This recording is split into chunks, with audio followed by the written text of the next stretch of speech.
CIDO के लिए आज हम इस महामैराथन सीरीज में करंट अफेयर्स के क्लास के साथ साथ जो है आगे का जीके और जीएस से रिलेटेड जो जनरल स्टडीज के महामैराथन प्रश्न है उसको भी देखेंगे। आइए एक एक महत्वपूर्ण प्रश्नों को देखते हैं हम लोग।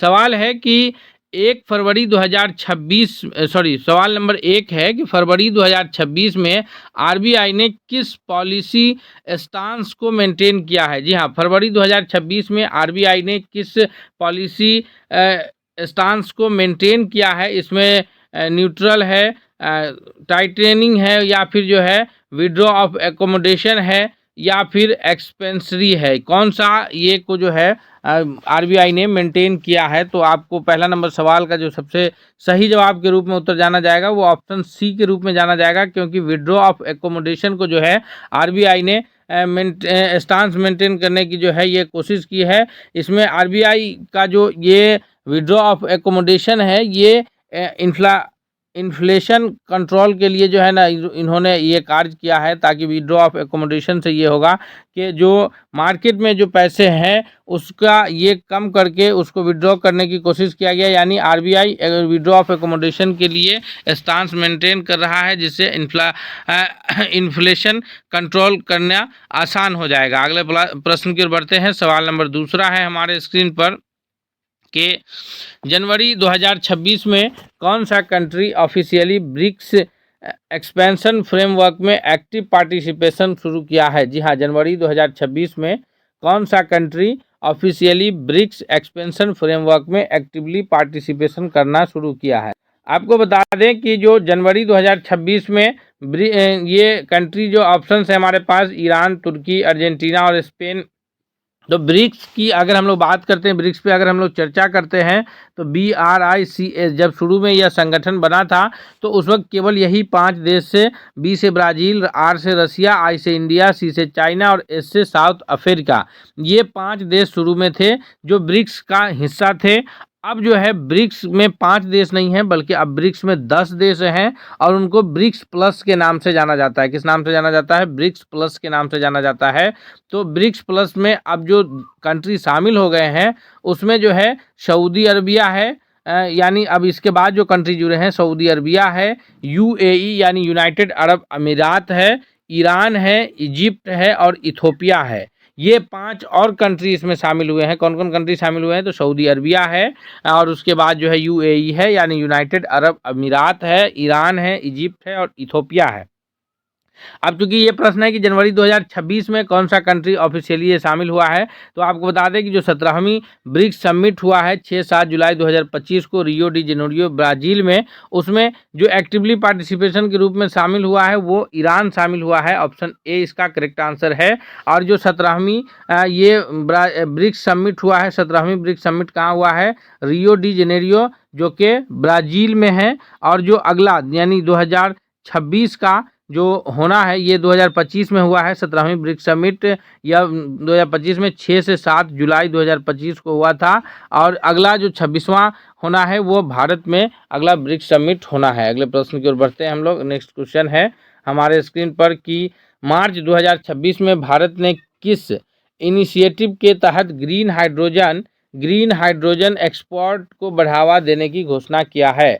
इसमें से किस इनिशिएटिव के तहत जो है ग्रीन हाइड्रोजन एक्सपोर्ट्स को बढ़ावा देने का कार्य किया है? तो इस तीसरा नंबर प्रश्न का जो सही उत्तर है वह है कि नेशनल ग्रीन हाइड्रोजन मिशन के तहत जो है ग्रीन हाइड्रोजन एक्सपोर्ट को बढ़ावा देने का कोशिश किया है, जिससे ग्रीन एनर्जी मिलेगा और इससे जो है पोल्यूशन कंट्रोल में भी कार्य आएगा। अगला सवाल है कि फरवरी 2026 में UN मुद्दे पर इमरजेंसी बैठक बुलाई गई।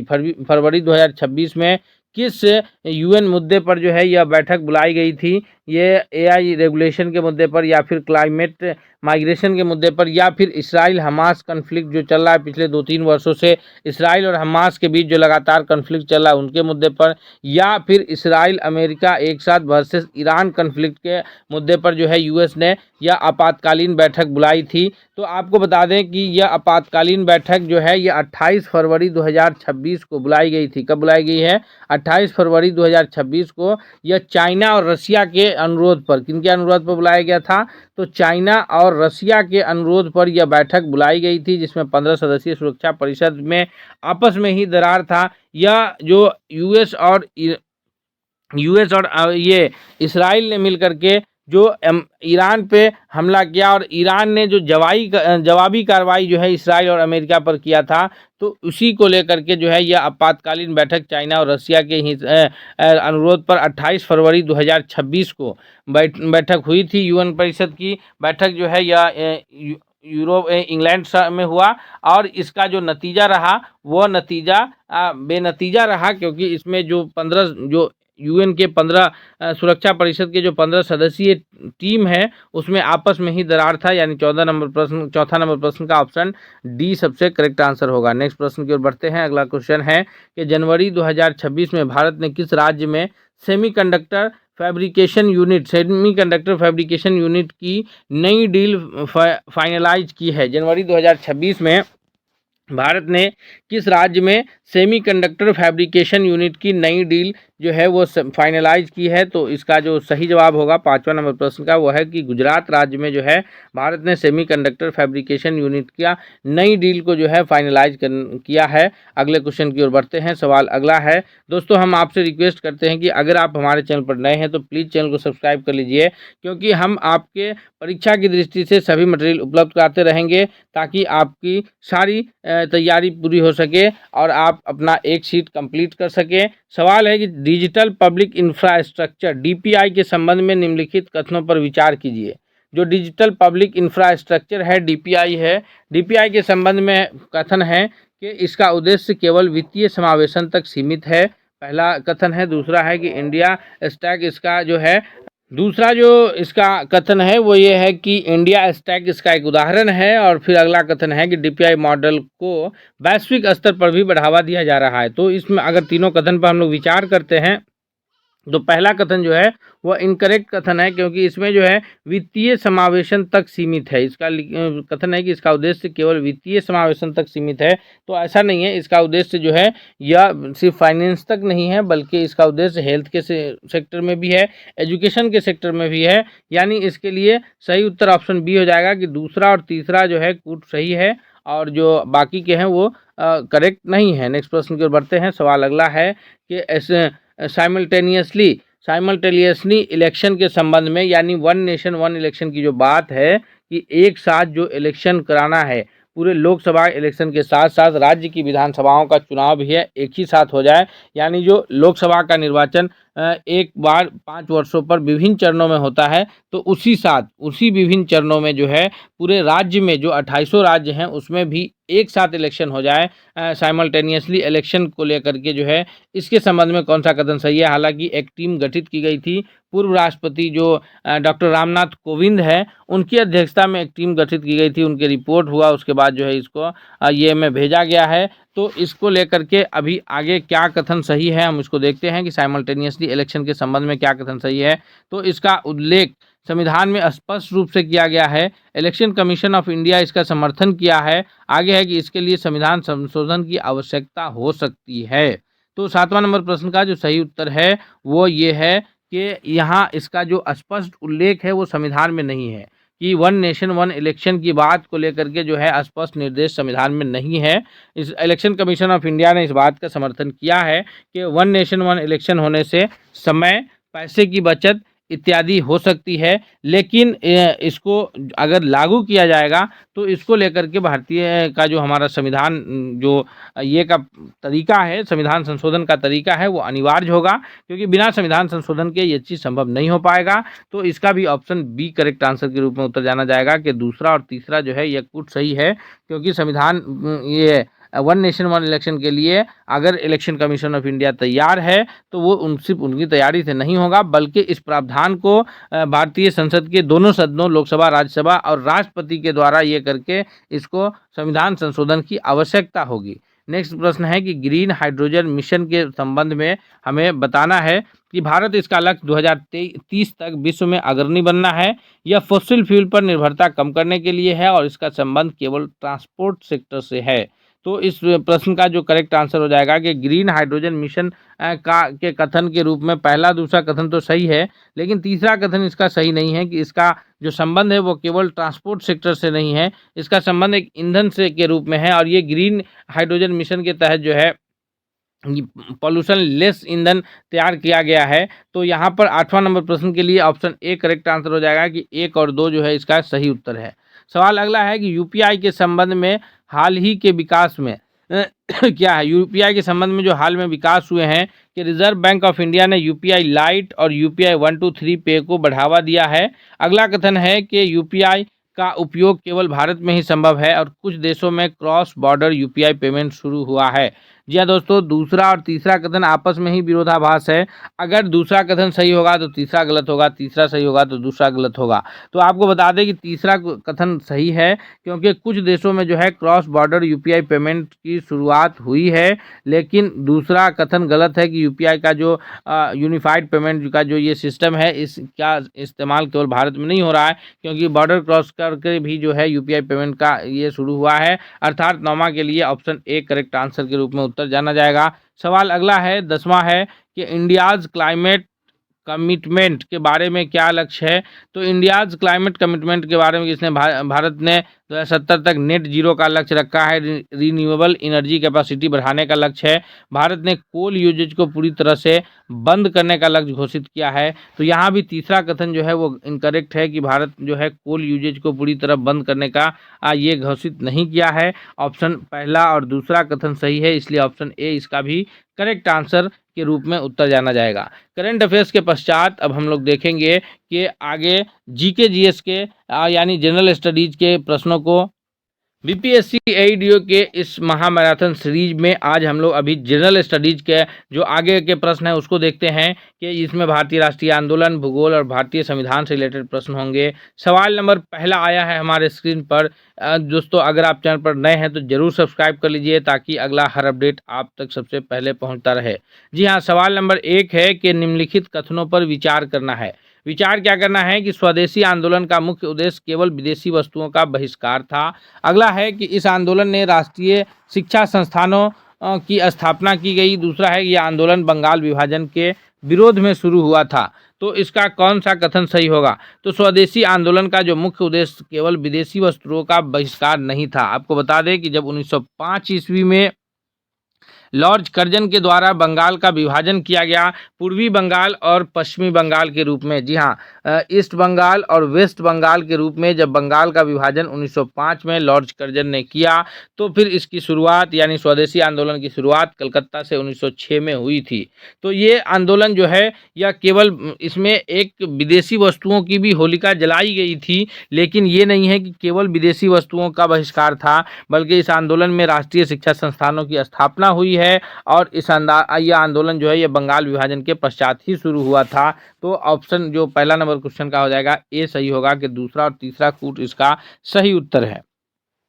सवाल नंबर दूसरा है कि निम्नलिखित कथनों पर फिर यहाँ विचार करना है और कूट के हिसाब से हमें सही उत्तर करना है कि दीन इलाही का उद्देश्य धार्मिक एकता स्थापित करना था। दीन इलाही आपको बता दें कि ये अकबर के द्वारा स्थापित किया गया एक संस्था था। इसका उद्देश्य धार्मिक एकता को स्थापित करना था और इसमें किसी भी प्रकार के धार्मिक ग्रंथ या पूजा पद्धति नहीं थी। यह अकबर के बाद भी जारी रहा। तो आपको बता दें कि जो दीन इलाही था यह एक उद्देश्य धार्मिक एकता स्थापित करना था। इसमें एक ही जगह पर बैठ करके जो लोग नमाज पढ़ना चाहते थे वो नमाज पढ़ते, जो पूजा करना चाहते थे वो पूजा करते, जो ईश्वर की ध्यान लगाना चाहते थे वो ध्यान लगा सकते थे। यानी यह एक कोई अलग से जैसे धार्मिक व्यवस्थाएं हैं इस्लाम धर्म, हिंदू धर्म, सनातन धर्म या फिर जो है ये बौद्ध धर्म, जैन धर्म, इस प्रकार की कोई व्यवस्थाएं दीन इलाही में नहीं थी। इसमें किसी प्रकार के धार्मिक ग्रंथ या पूजा पद्धति नहीं थी। और लेकिन सबसे बड़ी जो बात यह है कि वो अकबर तक ही सीमित रहा।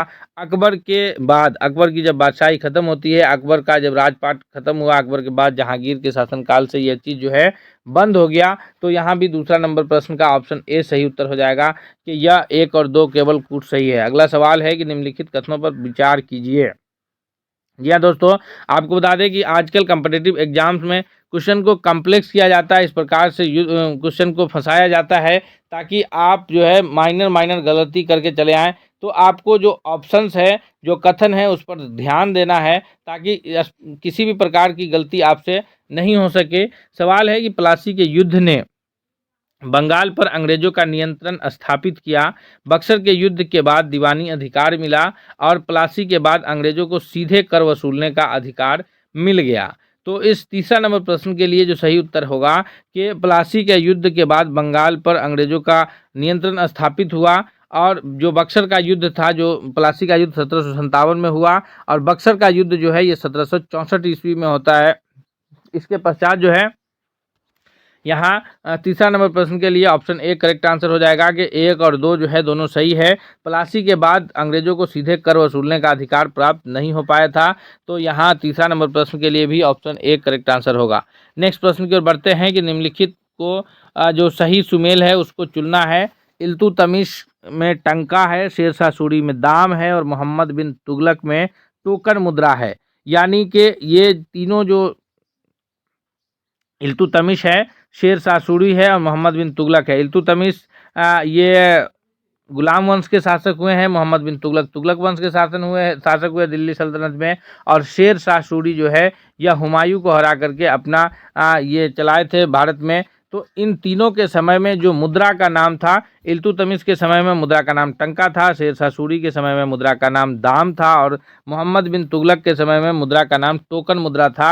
अर्थात ये तीनों सही सुमेलित है, इसलिए चौथा नंबर प्रश्न का ऑप्शन सी करेक्ट आंसर हो जाएगा कि 1 और 2 और 3 ये सभी सही सुमेल है। अगले प्रश्न की ओर बढ़ते हैं। सवाल अगला है कि निम्नलिखित कथनों पर विचार कीजिए। सवाल है कि 1857 का विद्रोह केवल सैनिक विद्रोह था, इसमें किसानों और मजदूरों ने भी भाग लिया, सभी भारतीय शासकों ने अंग्रेज का विद्रोह किया। जी हाँ दोस्तों, यहाँ पर यही जो है 5वां नंबर प्रश्न के लिए सही उत्तर है कि यह केवल सैनिक विद्रोह नहीं था। केवल प्रश्न में लग गया है, यह सैनिक विद्रोह के नाम दिया गया था, लेकिन आप इसको केवल सैनिक विद्रोह नहीं कह सकते हैं, इसलिए पहला कथन भी गलत हो जाएगा। हालांकि जो 1857 का विद्रोह है ये सबसे पहले सिपाही मंगल पांडे के द्वारा ही किया गया था, लेकिन फिर भी इसको हम लोग केवल सैनिक विद्रोह नहीं कहेंगे क्योंकि इसमें किसान और जमींदार ने भी भाग लिया था, तो दूसरा कथन सही होगा। आगे है कि सभी भारतीय शासकों ने अंग्रेजों का विरोध किया, तो ये गलत है क्योंकि सभी भारतीय शासक ने अंग्रेज का विरोध नहीं किए थे। आपको जब पढ़ते हैं तो इतिहास की किताबों में यह बात वर्णित है कि जैसे सिंधिया राजघराने की बात आती है कि उन्होंने जो है छल से महारानी लक्ष्मीबाई को जो है वो ये किए थे, तो इसलिए यहाँ पर पहला और तीसरा दोनों कथन गलत हो जाएगा। ऑप्शन ए के रूप में करेक्ट उत्तर जाना जाएगा कि केवल 2 सही जवाब है। अगला सवाल है कि निम्नलिखित कथनों पर विचार कीजिए कि गांधी जी असहयोग आंदोलन शुरू किया, यह आंदोलन पूरी तरह अहिंसक रहा, चौरा चौरी घटना के बाद इसे वापस ले लिया गया। तो छठा नंबर प्रश्न पर अगर हम लोग विचार करते हैं तो गांधी जी ने असहयोग आंदोलन जो 1919 का जलियांवाला बाग हत्याकांड हुआ, तो 1919 की जलियांवाला बाग हत्याकांड के बाद असहयोग आंदोलन शुरू किया गया था। नॉन कॉपरेशन मूवमेंट की शुरुआत 1920 में हुई। 1920 में जो है असहयोग आंदोलन की शुरुआत हुई, लेकिन फरवरी 1922 में 5 फरवरी 1922 को जो चौरा चौरी की घटना हुई, उसके बाद गांधी जी ने जो है अचानक से जो असहयोग आंदोलन था उसको वापस ले लिया। तो चूंकि चौरा चौरी की जो घटना रही है वो एक हिंसक घटना रही है, अर्थात यहाँ पर दूसरा कथन गलत हो जाएगा कि यह जो असहयोग आंदोलन है ये पूरी तरह अहिंसक आंदोलन नहीं था, बल्कि चौरा चौरी की घटना जो है एक हिंसक घटना हुई और ये चौरा चौरी की घटना होने के बाद गांधी जी आंदोलन को वापस ले लिए थे। इसलिए पहला और तीसरा कूट सही होकर ऑप्शन ए करेक्ट आंसर हो जाएगा।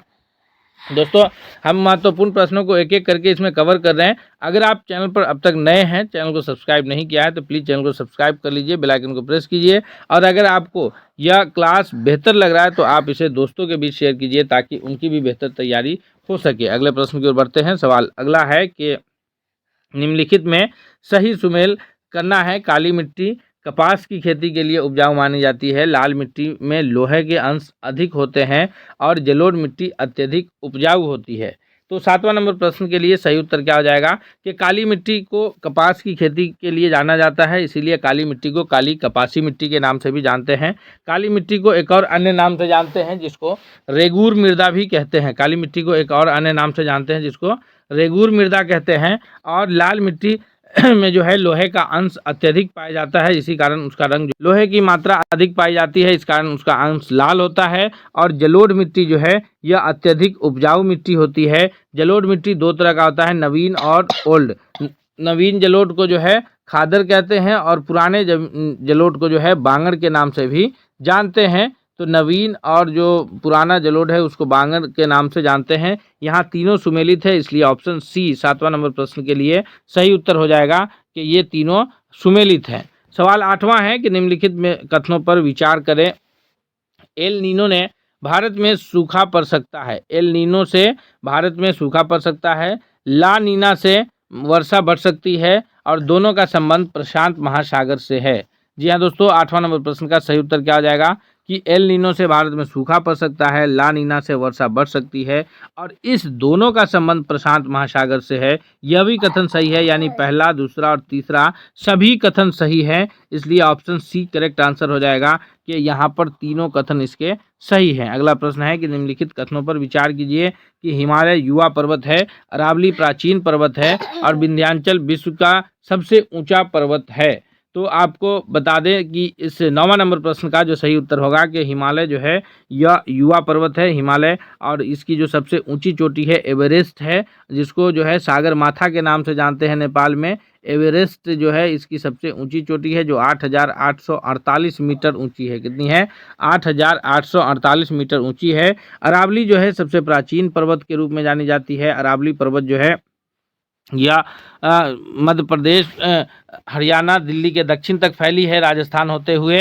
और अरावली पर्वत की जो सर्वोच्च चोटी है वो गुरु शिखर के नाम से जाना जाता है। तो ये अरावली पर्वत, उसके बाद जो है विंध्याचल विश्व का सबसे ऊंचा पर्वत है, यह कथन गलत हो जाएगा क्योंकि हिमालय जो नवीन पर्वतमाला है, जो सबसे युवा पर्वतमाला है, और इस नवीन पर्वतमाला में एवरेस्ट चोटी जो है वो सबसे ऊंची चोटी है। तो विंध्याचल जो है विश्व का ऊंचा पर्वत नहीं होगा, इसलिए कथन 1 और 2 सही होगा, इसलिए ऑप्शन ए इस प्रश्न का सही जवाब के रूप में उत्तर जाना जाएगा। सवाल अगला है कि निम्नलिखित कथनों पर विचार कीजिए। सभी धातुएं उष्मा की सुचालक होती है। पारा सामान्य ताप पर द्रव अवस्था में होता है। ग्रेफाइट विद्युत का सुचालक होता है। जी हाँ दोस्तों, यहाँ पर ग्रेफाइट जो है वो एक अधातु है लेकिन फिर भी विद्युत का सुचालक होता है। करेक्ट ऑप्शन, करेक्ट कथन है। अगला है कि पारा सामान्य ताप पर द्रव अवस्था में होता है। तो मरकरी जो है पारा या सामान्य तापमान पर द्रव अवस्था में रहता है और सभी धातु उष्मा की सुचालक होती है। ये कथन थोड़ा सा जो है ये है क्योंकि जो शीशा है वो उष्मा का उतना सुचालक नहीं होता है जैसे लोहा, टीना इत्यादि होता है, तो इसलिए जो है ये कथन को करेक्ट नहीं माना जाता है। ऑप्शन इसका बी करेक्ट आंसर हो जाएगा। 10 का कि दूसरा और तीसरा जो है ये प्रमुख रूप से जो है सही कथन है। दोस्तों, हम आगे भी महामैराथन सीरीज के प्रश्न उपलब्ध कराते रहेंगे। अगर आप चैनल पर नए हैं तो प्लीज़ चैनल को सब्सक्राइब कीजिए, बेल आइकन को प्रेस कीजिए ताकि अगला हर अपडेट आप तक सबसे पहले पहुंचता रहे। मिलते हैं नए अपडेट के साथ, तब तक के लिए बहुत बहुत धन्यवाद।